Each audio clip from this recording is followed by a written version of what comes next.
제가 에스더서는 하나님이라는 단어가 등장하지 않는 성경, 그게 에스더서라 이렇게 말씀을 드렸습니다. 여러분, 하나님이라는 단어가 등장하지 않는다고 해서 에스더서에 하나님이 역사하지 않는 것은 당연히 아니겠죠. 하나님이라는 단어가, 또 에스더와 모르드게가 하나님이라고 이름을 부르지 않았지만, 그러나 에스더서를 보면 에스더 그리고 모르드게 뒤에서 늘 역사하시고 세밀하게 움직이시는 하나님을 우리는 사실 볼 수 있어요. 어디에서 잘 볼 수 있는가 하면 에스더서에 수많은 기적들이 나타납니다. 우리의 눈에 볼 때는 기적 아닌 것 같은데 보시면 여러분 전부 기적밖에 없어요. 자, 여러분, 에스더가 왕비가 되잖아요. 이게 기적이에요. 여러분, 이 아하수에로 왕이 자기 부인을 폐위하고 난 다음에 새로운 왕비를 뽑기 위해서 온 페르시아에 사람을 보냅니다. 기준이 뭘까요? 예쁜 여인이었어요. 아름다운 여인이었어요. 온 페르시아에 아름다운 여인이 얼마나 많았겠습니까? 그 여인들이 다 모였어요. 그런데 그 중에 1등을 누가 했어요? 에스더가 한 거예요. 여러분. 그 많은 여인들 중에 이게 1등이 에스더예요. 그런데 예쁘다는 기준이 있어요, 없어요, 여러분? 예쁘다는 기준이 없잖아요. 자기 보기에 따라 다른 거잖아요, 그죠? 내가 보기에는 예쁜데 다른 사람이 보면 안 그럴 수도 있잖아요. 그러니까 아하수에로 왕의 눈에 가장 예쁜 여인이 누구였다고요? 에스더였다는 거예요. 이 기적 아닙니까, 여러분? 어떻게 그게 가능해요? 그런데 그보다 더 기적 같은 게 뭔 줄 아세요? 에스더가 아하수에로 왕의 후궁이 아니라는 사실이에요. 여러분, 아하수에르는 페르시아의 왕이잖아요. 자기 부인이 누구여야 돼요? 페르시아 여인이어야죠. 혈통이 그렇지 않습니까? 자기가 그 나라 왕인데 딴 나라 여인을 자기 그 진짜 부인으로 어떻게 맞이해요? 후궁으로는 맞이할 수 있겠지만. 그런데 이 에스더는 어떤 여인입니까? 바벨론에 망해가지고 포로로 끌려온 민족의 여인 아닙니까? 혈통이 다르다고요, 여러분. 혈통이. 근데 그 여인이 많은 아름다운 여인, 혈통이 좋은 여인들을 다 물리치고 왕비가 된 거죠. 이게 기적입니다, 여러분. 이게 어떻게 우연이 되겠어요? 그 다음 또 여러분 보십시오. 성경에 보면 아하수에로 왕을 죽이려는 역모가 이 신하들 사이에 있었어요. 근데 그 역모를 누가 들어요? 모르드게가 듣잖아요. 그 궁궐에 얼마나 많은 신하들이 있어요. 그 하필 모르드게가 듣는 거예요. 그게 하나님이 개입하지 않으면 이게 가능할까요, 여러분? 여러분 아시는 것처럼 에스더가 죽으면 죽으리라 그렇게 왕에게 나가죠. 그런데 왕에게 나갈 때 왕이 에스더를 찾지 않은 지가 며칠이 됐다고요? 30일이에요. 한 달이에요. 이 왕은 이제 에스더는 관심이 없어요. 다른 여인에게 관심을 두고 있단 말이에요. 그런데 에스더가 왕에게 나갈 때 어떻게 나가요? 3일 동안 금식하고. 금식이가 밥 안 먹었겠죠. 성경에 보면 물도 안 마셨어요. 여러분 3일 동안 밥도 안 먹고 물도 안 마시고 얼굴이 어떻게 되겠어요? 그렇지 않아도 아하수에로 왕은 아름다운 여인을 좋아하는 사람인데 3일 동안 밥도 안 먹고 물도 안 마셨어요. 에스더의 얼굴이 막 반짝반짝 빛났을까요? 아니라는 말이에요. 그 30일 동안 찾지 않은 시간 관심도 없던 여인이에요. 그런데 불쑥 찾아갔어요. 왕이 만나주지 않으면 죽는 거예요. 그래서 왕이 만나줘요, 안 만나줘요? 만나준단 말이에요. 여러분 이게 아무것도 아닌 것 같지만 전부 내려오는 거 보세요. 다 기적 아닙니까? 왕이 에스더에게 말해요. 네가 소원하는 게 뭐냐? 말만 해봐. 내가 이 나라 땅에 반도 줄게. 절반이라도 내가 떼어주겠다. 그렇게 성경에 말하죠. 우리나라 말로, 지금 현재 말로 바꾸면 이런 말이죠. 무슨 이야기든지 다 해봐. 내가 하늘에 별도 따줄게. 그런 얘기 아닙니까? 왕이 그렇게 약속했다고요. 그런데 에스더가 뭐라고 얘기해요? 왕이시여, 우리 민족이 이제 몰살당하게 생겼습니다. 그렇게 얘기해요.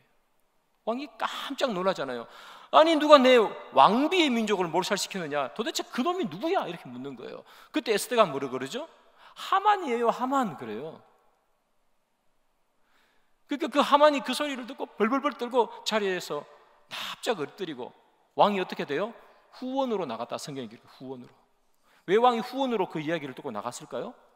왕비에게 약속했잖아요. 네 소원 들어줄게. 그런데 하만이 어떤 사람이에요, 여러분? 왕이 제일 아끼는 신하잖아요. 그래서 왕 다음 직위까지 준 거잖아요.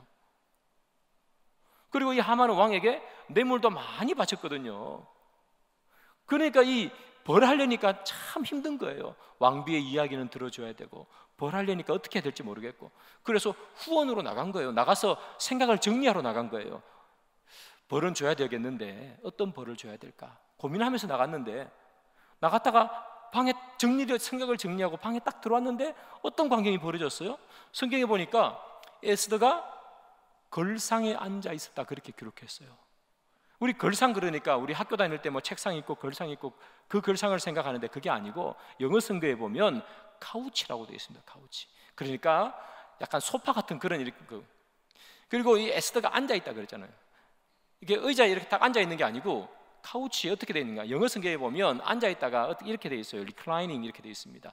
비스듬히 누워 있는 거예요. 카우치에 기대 가지고 비스듬히 누워 있어요. 그런데 하만은 성경에 어떻게 기록되어 있느냐? 걸상 위에 올라가 있다 그랬어요. 이 왕비가 이렇게 비스듬히 이 소파 같은 데서 이렇게 기대고 있는데 이 하만이 이제 죽을 일만 남았잖아요. 그 왕비한테 용서해달라고 막 벌벌 떨면서 그 카우치 위에 이렇게 바짝 엎드리고 있는 거예요. 근데 왕이 딱 들어와 보고 뭐라 그래요? 네가 왕비를 강간하려고 하는구나 이렇게 했단 말이죠. 여러분, 세상에 좀 전에 왕이 있다가 왕이 잠시 나갔는데 그 사이를 틈타서 강간하는 신하가 세상에 어디 있습니까, 여러분? 그 말이 안 되는 이야기죠. 그런데 왕의 눈에는 뭐처럼 보인 거예요? 그렇게 보인 거예요. 그렇게. 여러분 생각을 해보십시오. 이 모든 것들이 다 우연일까요? 아하수에로 눈에 에스더가 제일 예뻐 보인 거. 아하수에로 눈에 그 하만이 말도 안 되는 이야기죠. 왕비를 강간하려고 하는 그렇게 보인 거, 이게 가능하냐고요. 하필 모르드게의 귀에 그게 들린다고요. 영모의 이야기가. 여러분, 그게 다 뭐예요? 우연히 일어난 것이 아니라는 얘기예요.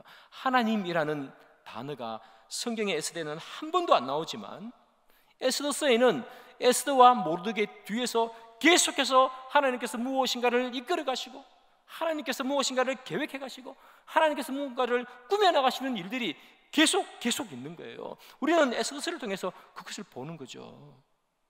사랑하는 여러분, 우리 때로 그런 일을 이야기를 해요. 하나님, 왜 나에게 아무 일을 안 하시고 하나님, 왜 나의 이 말을 듣지 아니하십니까? 그러잖아요. 하나님, 내가 이렇게 힘들어서 주님 앞에 부르짖는데 우리 주님 도대체 어디 가셨어요? 자고 계십니까? 하나님 계신 건 맞습니까? 우리 그렇게 말할 때가 있어요. 힘드니까 그렇겠죠. 그런데 사랑하는 여러분, 하나님이 없을까요? 내가 부르짖을 때 하나님께서 나에게 응답하지 않으신다고, 내가 막 하나님을 찾을 때 나타나 주시지 않는다고 하나님 없을까요? 하나님은 우리 뒤에서 계획하시고 역사하시고 이끌어 가시는 줄 믿으시기를 바랍니다. 사랑하는 여러분, 우리가 예수님이 오셔서 우리를 구원할 줄 누가 알았어요? 하나님은 창세전에 계획하신 거 아닙니까? 하나님은 우리를 향한 계획을 가지고 있어요. 그 이야기를 요셉을 통해서 하나님은 분명하게 우리에게 해주세요. 여러분, 요셉이 형들에게 팔려가지고 애굽에 가잖아요. 애굽에 가서 거기서 또 누명을 써요. 누명을 써서 감옥에 들어가죠. 여러분, 이때 요셉의 심정, 마음이 어땠는 줄 아세요? 시편 105편에 자세히 기록되어 있습니다. 시편 105편을 봅시다. 17절부터 19절인데요 다 같이 한번 읽습니다. 시작. 그가 한 사람을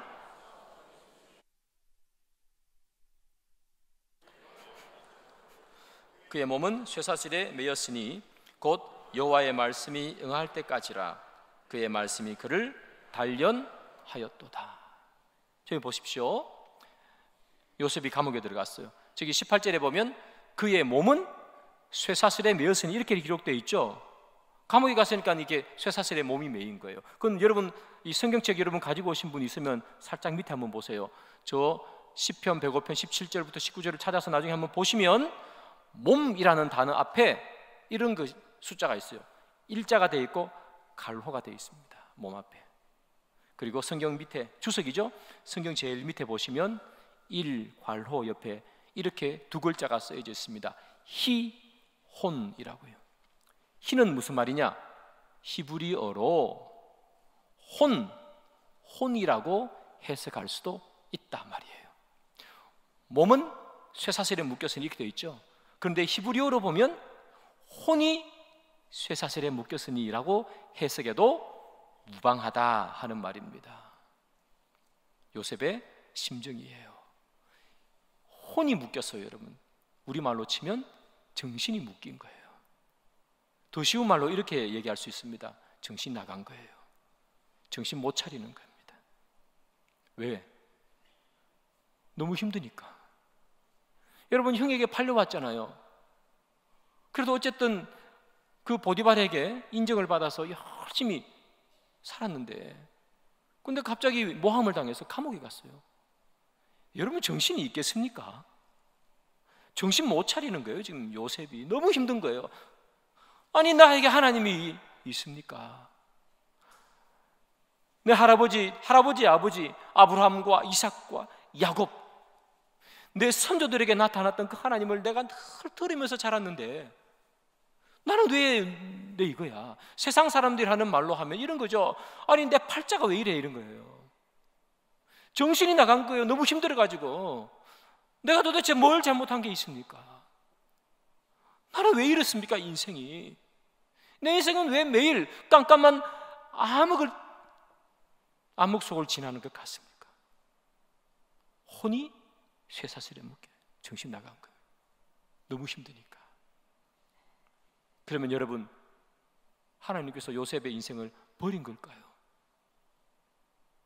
하나님께서 요셉이 저렇게 힘들어할 때 아무 이야기를 안 하실까요? 하나님이 나타나지 않는다고 해서 요셉의 인생에 하나님께서 개입하지 않으실까요? 우리 좀 전에 봤던 시편 105편 17절부터 19절을 다시 한번 띄워주시기를 바랍니다. 17절에 이런 말씀이 있어요. 그가 한 사람을 앞서 보내셨으며, 이는 그가 누굴까요? 하나님이죠. 하나님. 한 사람은 누구예요? 요셉이죠. 하나님이 한 사람을 앞서 보내서요. 앞서 보냈다는 건 뒤에 따라오는 사람이 있다는 얘기 아닙니까? 그럼 뒤 따라오는 사람이 누구예요? 요셉의 형제들과 아버지죠. 여러분, 이 요셉이 나중에 애굽의 총리가 되잖아요. 온 나라에 풍년이 들 때 곡식을 저장했다가 온 고대 근동에 흉년이 될 때 많은 사람들이 와서 양식을 사가죠. 그때 누가 와요? 형들이 오잖아요. 형들이 요셉에게 바짝 엎드려가지고 뭐 하는 거예요? 양식 좀 주십시오. 그거 하는 거 아니에요. 그때 요셉이 딱 떠올렸던 게 뭘까요? 형들에게 팔리기 전에, 그죠? 해와 달과 별이 자기에게 절하고 곡식단이 자기에게 절하는 거, 그거 딱 생각나는 거 아니에요? 이야, 하나님께서 이때를 위해서 나를 먼저 보내셨구나. 그게 창세기 45장에 나옵니다. 지금 하잖아요. 그가, 하나님이 한 사람을, 요셉을 앞서 보내셨습니다. 앞서 보냈기 때문에 요셉은 고난이 그에게 찾아왔어요. 그런데 그게 흘러가는 시간 속에 아픔이 아니라 하나님의 계획하심 속에 있는 시간이라고요. 하나님이 앞서 보냈다고요. 요셉은 너무 힘들었어요. 정신이 나갔어요. 내 인생 왜 이런가? 젊은 이팔 청춘에 내가 팔려와가지고, 요셉이 17살에 팔려나왔거든. 내가 십몇 년을 이 감옥에서, 애굽에서 종살이한, 이게 도대체 내 인생이 뭐냐? 그렇게 본인은 생각했지만 하나님은 요셉을 앞서 보냈다고요. 하나님이 앞서 보냈다는 이야기는 뭡니까? 하나님이 계획이 있다는 거예요. 계획이. 우리는 여러분, 인생을 살다 보면 아픔과 어려움이 때로는 다가옵니다. 그러면 요셉처럼 정신 나갈 때가 있어요. 정신 못 차릴 때가 있다고요. 내 인생 왜 이러냐고. 그런데 하나님께서는 그를 고난에 빠뜨리시는 하나님이 아니라 그가 총리가 되기 위해서, 온 민족을 구하기 위해서 하나님께서 그에게 어릴 때 주었던 그 비전을 가르쳐주기 위해서 계획 중에 있는 사건이라는 것을 우리는 알게 되잖아요. 여러분, 어찌 여기 나오는 이 요셉의 이야기뿐이겠습니까? 어찌 에스더와 모르드게의 이야기뿐이겠습니까? 힘든 순간 한순간을 지나가는 우리들에게도 주시는 말씀 아닐까요? 우리가 너무 힘들어 정신을 잃어버리는 그 순간에도 하나님은 우리를 위해 일하고 계시고 역사하고 계시고 계획 가운데 있다는 사실입니다. 우리가 하나님이 나타나지 않아서 힘들 따름이지. 사랑하는 여러분, 우리 가운데 아픔과 고난 가운데 있는 분들이 계세요. 왜 하나님은 나에게 나타나지 않는가? 그런 이야기들을 하는 분이 계십니까? 하나님이 없는 것 같고 또 하나님이 보이지 않는 것 같아도, 사랑하는 여러분, 하나님은 여러분 뒤에서 지금도 일하시는 분이신 걸 믿으시기를 소망합니다. 그 어둠의 터널을 지나면 에스더와 모르드게가 고난과는 비교할 수 없는 축복을 받듯이, 요셉이 아픔과 비교할 수 없는 축복을 받듯이 고난과 아픔을 이겨낸 여러분들에게 주님께서 그것을 이기고도 남는 큰 축복을 줄 믿습니다. 자, 여러분, 하만이라는 사람은 이 유대인들을 다 죽이려고 했습니다. 그런데 오히려 에스더와 모르드게의 믿음의 결단으로 또 하나님의 계획하심으로 하만은 죽게 되죠. 자, 하만이 죽었습니다. 이제 다 끝이 난 것 같습니다. 그런데 여러분, 에스더서는 총 몇 장일까요? 에스더서는 총 10장으로 구성되어 있습니다. 그러면 하만은 이 10장 중에 몇 장에서 죽을까요? 7장에서 죽습니다. 7장에서. 하만이 죽고 모든 것이 끝나면 7장에서 에스더서는 끝이 나야 됩니다. 그러나 8장, 9장, 10장 3장이 남죠. 그 말은 무슨 말입니까? 하만이 죽는다고 끝이 아니라는 이야기입니다. 하만이 죽는다고 끝이 아니에요. 왜 끝이 아닙니까?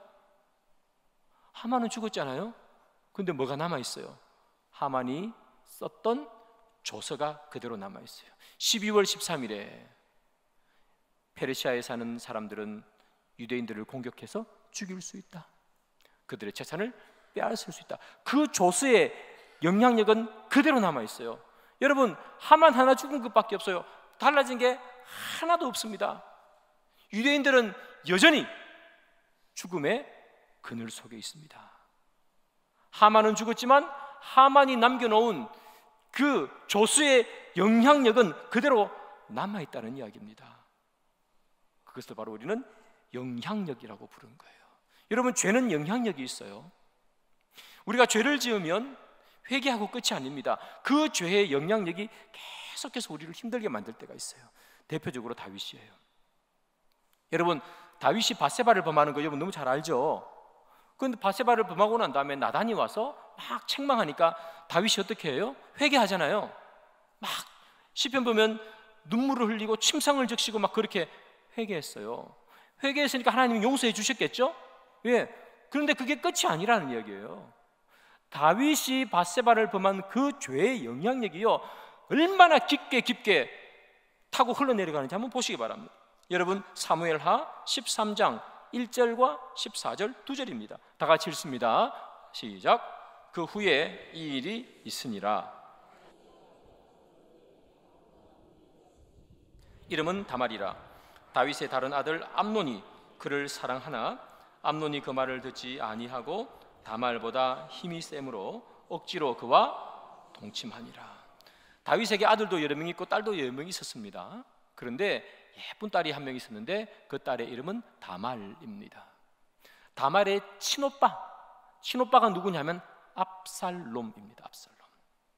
그런데 다말의 이복 오빠입니다. 이복 오빠 암논이라는 사람이 있었는데 이 암논이 다말을 좋아한 거예요. 그 좋아하면 될 텐데, 자, 끝에 어떻게 해요? 억지로 그와 동침하니라예요. 강간했다는 이야기입니다. 쉽게 말하면. 그렇게 해가지고 또 결혼해서 살면 되는데 강간하고 난 다음에 다말을 버려버렸습니다.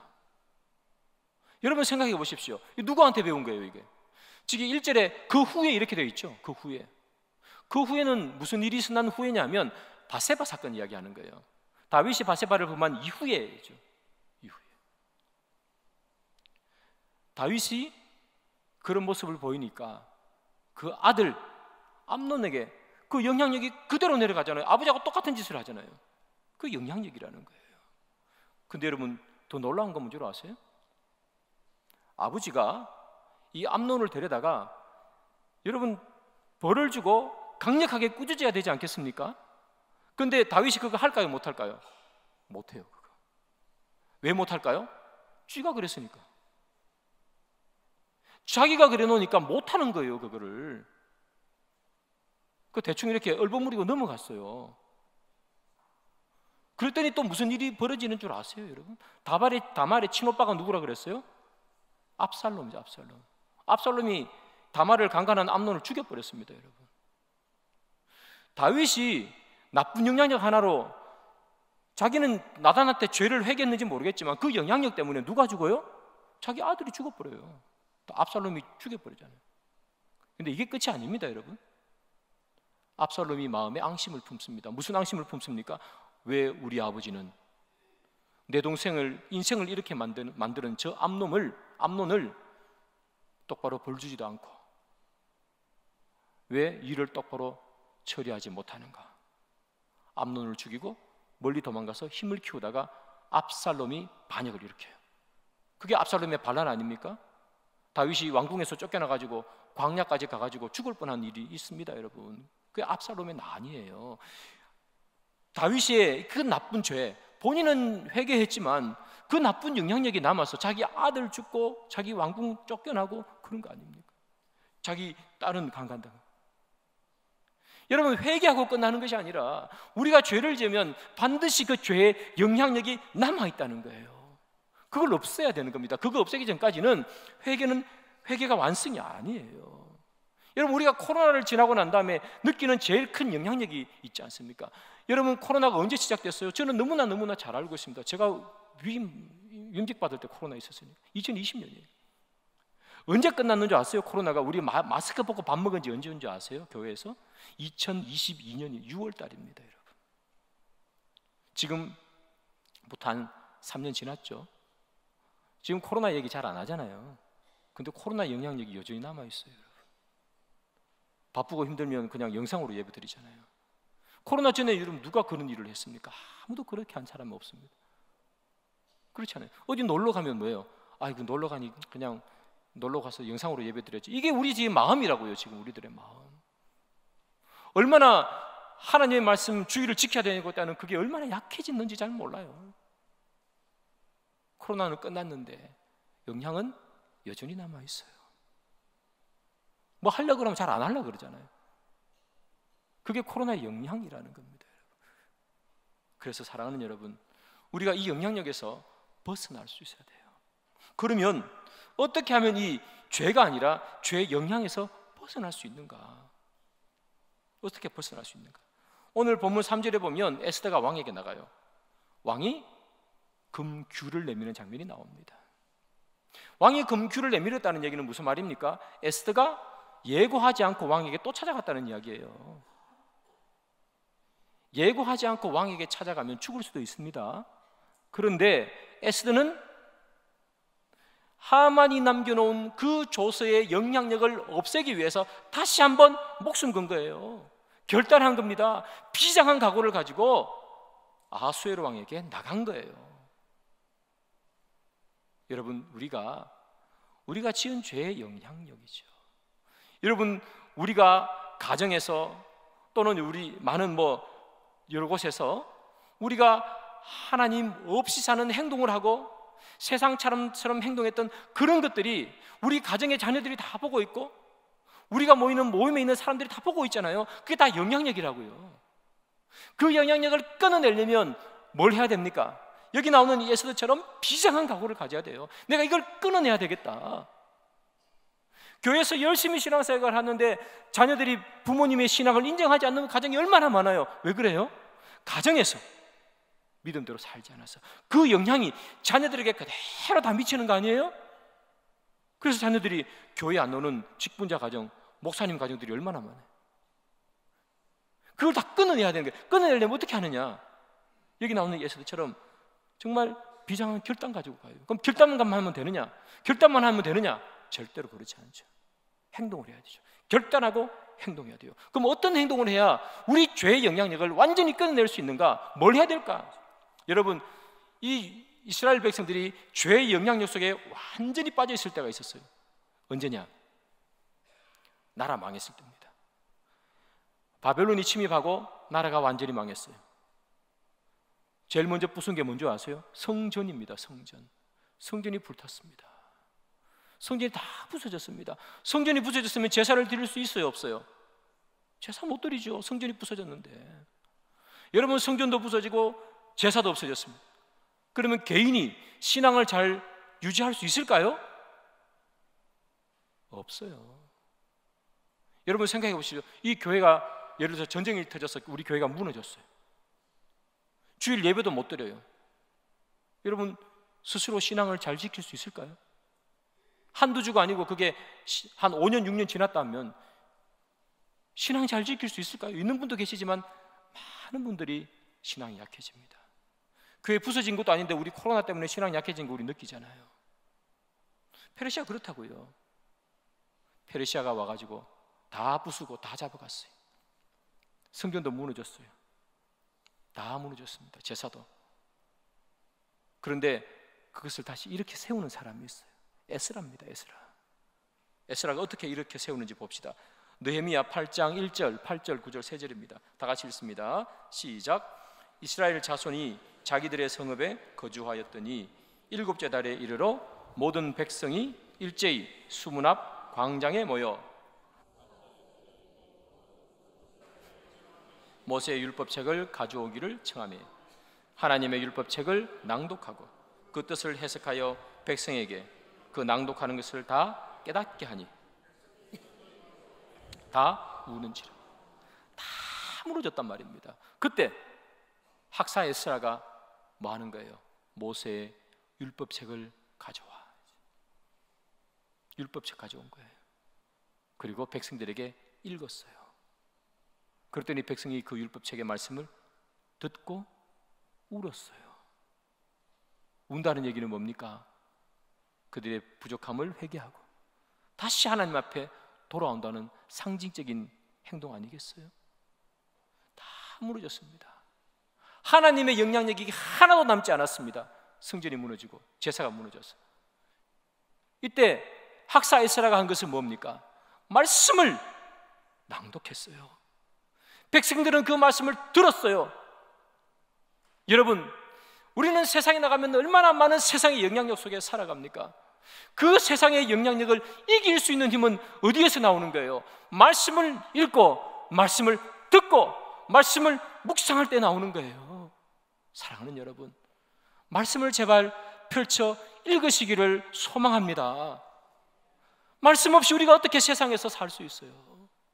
말씀을 읽지 않고 우리가 어떻게 세상에서 그 나쁜 세상의 영향력을 벗어나며 살 수가 있어요?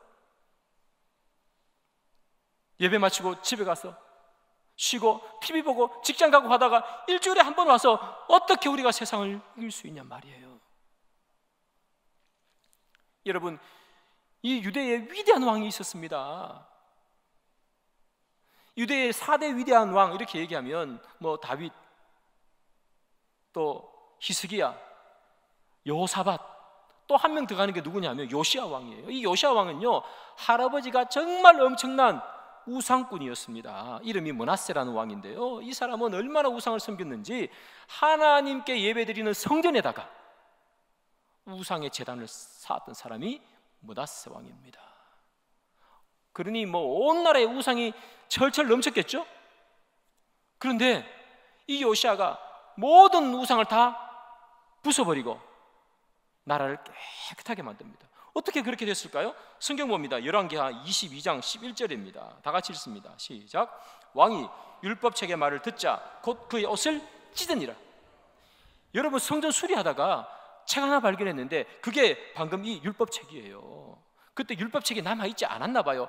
온 전시 우상이니 하나님 말씀이 뭐 남아있겠어요? 그런데 우연히 율법책을, 그 대부분 신학자들이 신명기라고 그러는데 신명기 말씀이라고 치면 신명기 말씀을 읽었어요. 그때 요시아가 가슴이 뜨거워진 거예요. 왜 뜨거워졌을까요? 야, 이래서 우리나라가 망했구나. 우상을 섬겨가지고 이 나라가 이 모양 이 꼴이 됐구나. 요시아가 그 신명기의 말씀을 듣고 가슴이 뜨거워진 거예요. 그래서 옷을 찢어버린 거예요. 그리고 우상을 다 혁파했습니다.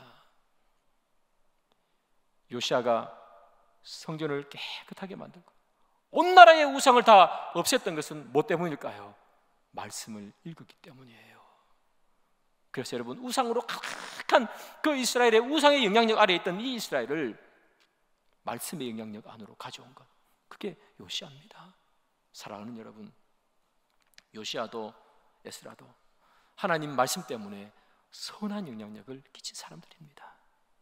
여러분, 우리도 세상에 살지만 하나님의 말씀의 영향, 하나님의 은혜의 영향을 받고 살아야 되지 않겠습니까? 그럼 어떻게 해야 될까요? 말씀을 읽는 겁니다. 그래서 사랑하는 여러분, 말씀을 읽기를 포기하지 마십시오. 말씀을 묵상하기를 더디하지 마십시오. 말씀을 가지고 예배드리기를 소홀하게 하지 마십시오. 말씀만이 세상의 영향력에서 벗어나 주님께로 끌고 올 수 있는 유일한 힘인 것을 여러분 기억하시고 말씀을 갖게 하시는 저와 여러분들이 되기를 소망합니다.